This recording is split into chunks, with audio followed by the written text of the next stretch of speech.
दोषकं कातंतरूपमालेयं बालबोधाय कथ्यते।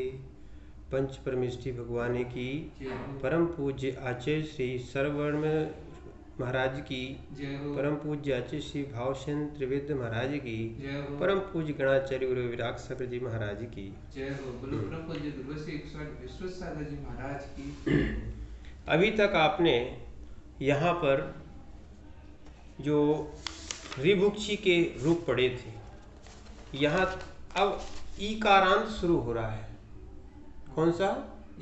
ईकारांत। अभी इकारांत था, अब ईकारांत शुरू हो रहा है। ईकारांत में सबसे पहले अपन लेते हैं यवक्री। क्या लेंगे? यवक्री और प्लस सी, प्रथमा विभक्ति लेते हैं।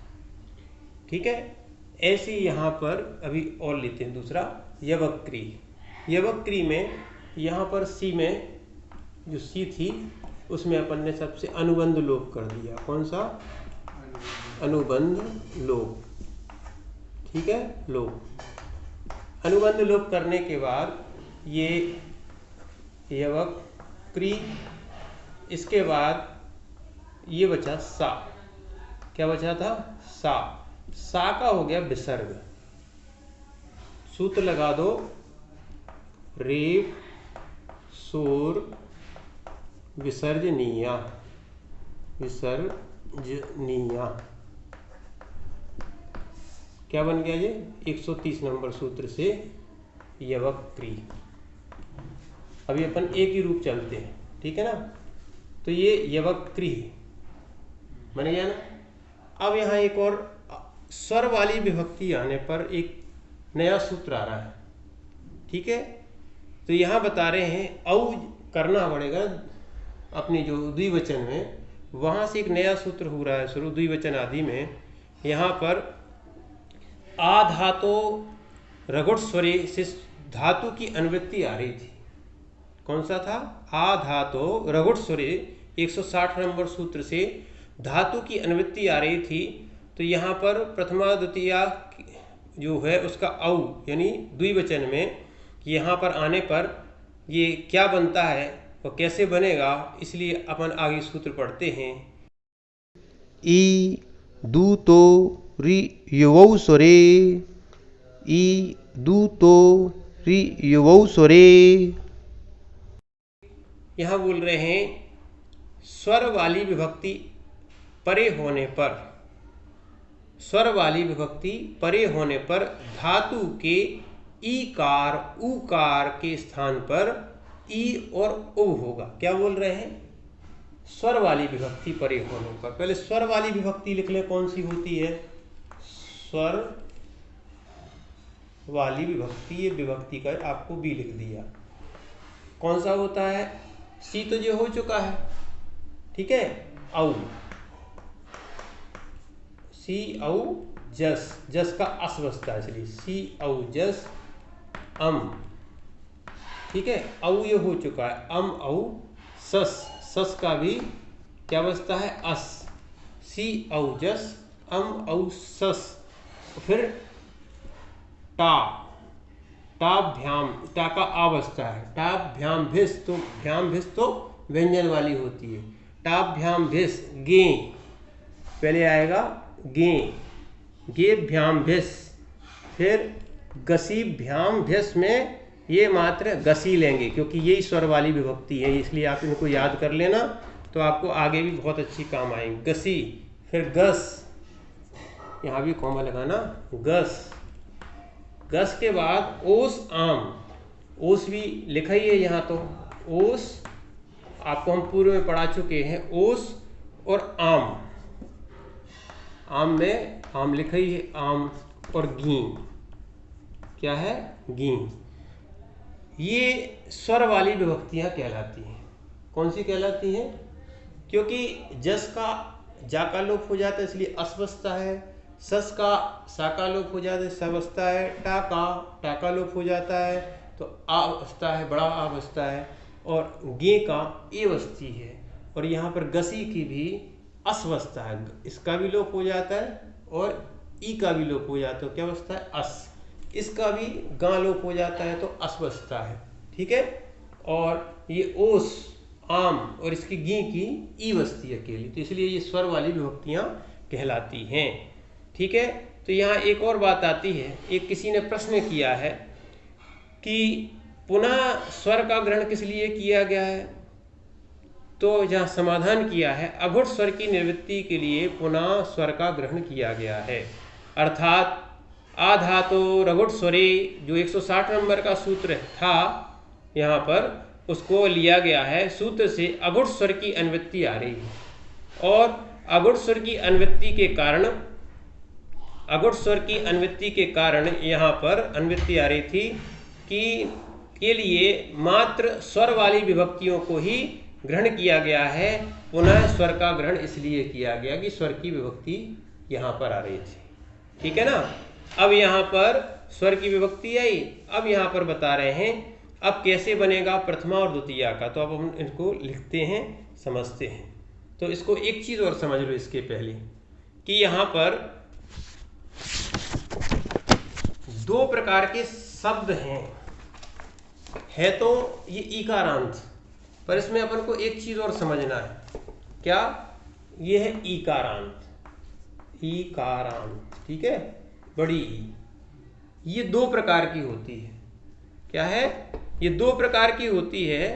तो वो दो प्रकार की कैसे होते हैं, एक होता है संयुक्त शब्द, संयुक्त, ठीक है, और एक होता है असंयुक्त।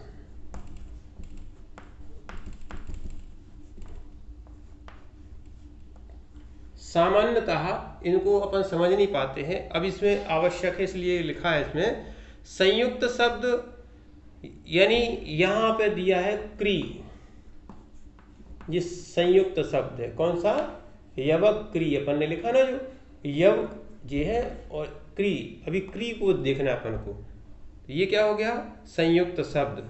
और दूसरा है असंयुक्त, आगे आएगा सेनानी, तो यहां पर अपन को ये नी शब्द देखना है, दोनों में इकार है, कौन सा है, दोनों इकार वाले, ये भी इकार है और यहाँ भी इकार लगी हुई है, पर दोनों में अंतर क्या है, ये क्री, क्री शब्द कैसे बना है इसको देख लें अपन, यहाँ का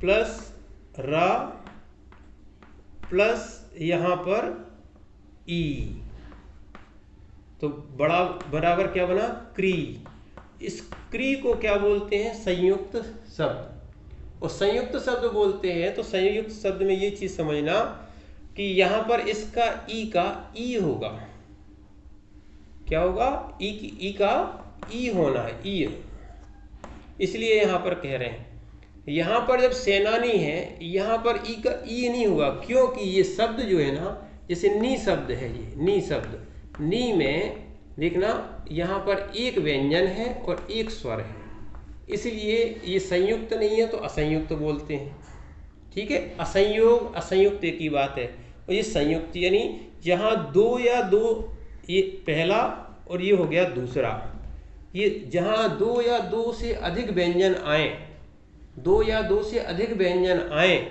और उनके साथ कोई स्वर आए तो वो कहलाता है संयुक्त शब्द। बहुत सारे होते हैं, जैसे क्री भी है, प्र भी है, कई जगह जैसे स्थान लिखा है, स्था, जैसे स्था, तो ये भी संयुक्त हो गया, कहीं त्या लिखा है तो ये भी क्या हो गया, कहीं ये कासा योगी छा बनता है, कहीं त्रा बनता है, यानी छात्रा ज्ञा, ज्ञा भी बनता है, और ये बहुत सारे शब्द जो है ना ये सब संयुक्त कहलाते हैं, पर अभी उनकी यहाँ पर आवश्यकता नहीं थी, पर आपको ये बताना था। मात्र अपन को क्या देखना है, यहाँ पर क्री में ये संयुक्त है और नी में संयुक्त नहीं है, तो इसका यहाँ पर ये दिया हुआ है, पहला इकारांत शब्द में, इस इकारांत शब्द में यवक्री और सेनानी शब्द हैं, कौन कौन से हैं, यवक्री और सेनानी शब्द हैं, और शब्द में क्री शब्द में ये संयोग होने पर, ये संयुक्त होने पर हो गया है, अतः संयोग होने पर जो स्वर वाली विभक्तियां हैं, स्वर वाली विभक्ति आने पर ई का ई होता है, ई के स्थान पर क्या होगा? ई होगा। ठीक है, आने पर ई आदेश होगा। और दूसरा बता रहे हैं यहाँ पर सेनानी शब्द में ईकारांत है, ये भी ईकारांत है। ठीक है, पर संयोग नहीं है। नी में क्या है? संयोग नहीं है। तो यहाँ पर ई का जो ई लिखा ना, ई का, बड़ी ई का यहाँ पर या, ये या आदेश होगा। ई वर्णीयम सवर्णो नाचा पर लोप्या, इस कारण से यहाँ पर ई का क्या होगा? या बनेगा। अब उकारांत आएंगे, ऐसी उकारांत आता है। तो उकारांत में एक शब्द है क्या? कट प्रभु, कट प्रभु। ठीक है ना। और ऐसे ही इधर दिया है खलपू, खलपू। यही देखना है, ये भी, ये संयुक्त है और ये असंयुक्त है। ये अपन बीच चल रहे हैं संयुक्त और असंयुक्त पर। तो ये भी क्या है? और इसको बताने की आवश्यकता नहीं है, क्योंकि प्रा जैसे क्री बनाया वैसे ही प्रा है। तो प्रा का जो है ना, ये उकारांत है ना, इसका यहाँ बता रहे हैं कि उकारांत शब्द में, कटक प्रभु में शब्द में प्रु शब्द संयुक्त है। संयोग होने के कारण यहाँ पर जो स्वर वाली विभक्ति आएंगी वहां पर उ का उप आदेश होगा। क्या होगा? उ का उप आदेश होगा। और ये दिया है खलपू का, खलपू शब्द के अंत में उकार है। ठीक है, वहां संयोग शब्द नहीं है। नहीं होने के कारण स्वर वाली विभक्ति के होने पर वहां पर इस उ को, बड़े उ को वा आदेश होगा। क्या होगा? वा आदेश होगा। ठीक है, अब यहां पर दो कंडीशन आपने देख ली हैं। अगर एक और दिया है 5वें नंबर का नियम, इसकी कंडीशन है, इसको अच्छे समझना। अगर किसी भी इकारांत शब्द में संयोग नहीं है और उस पद में एक ही स्वर हो, क्या होना चाहिए? एक ही स्वर होना चाहिए, एक ही। यहां पर एक और नियम बता रहे हैं, इकारांत शब्द का संयोग नहीं है। वो अपन ने संयोग वाली पढ़ी थी, ये संयोग वाली की नहीं बता रहे। पर वो सेनानी में नी आया था, वो नहीं लेना यहाँ पर। नी यहाँ अलग बता रहे हैं। नी स्वतंत्र धातु है। क्या बोल रहे हैं? अगर किसी भी इकारांत शब्द में संयोग नहीं है और उस पद में एक ही स्वर हो, क्या होना चाहिए? एक ही स्वर हो, तो इकारांत के स्थान पर ई आदेश होगा। क्या होगा? इकारांत के स्थान पर क्या होगा? ई आदेश होगा। तो ई आदेश के लिए यहाँ पर जैसे ई का, नी का, ई का ई आदेश होगा। क्या होगा? ई। ऐसे ही जहाँ पर लू भी एक धातु है स्वतंत्र, यहाँ एक ही बात बोल रहे हैं, उसको अच्छे से समझना कि लू शब्द संयोग रहित है परंतु एक ही स्वर है। यहाँ क्या है? ये एक ही स्वर है, एक ही स्वर। ठीक है, यहाँ भी क्या है? ये एक ही स्वर है, तब जाके ये नियम लगेगा। अन्यथा ई का या अकेला होगा, ई नहीं होगा। जैसे सेनानी था, सेनानी में या होगा, ई का क्या होगा? या होगा। और ये सेनानी, ये लू का ऊ है, उकार का भी वा होता, पर ये एक ही स्वर है। एक ही स्वर होने के कारण यहाँ पर इसको अच्छे से समझ लेना, जब स्वर वाली विभक्ति आएंगी तो ऊ का उब होगा। क्या होगा? ऊ का उब होगा।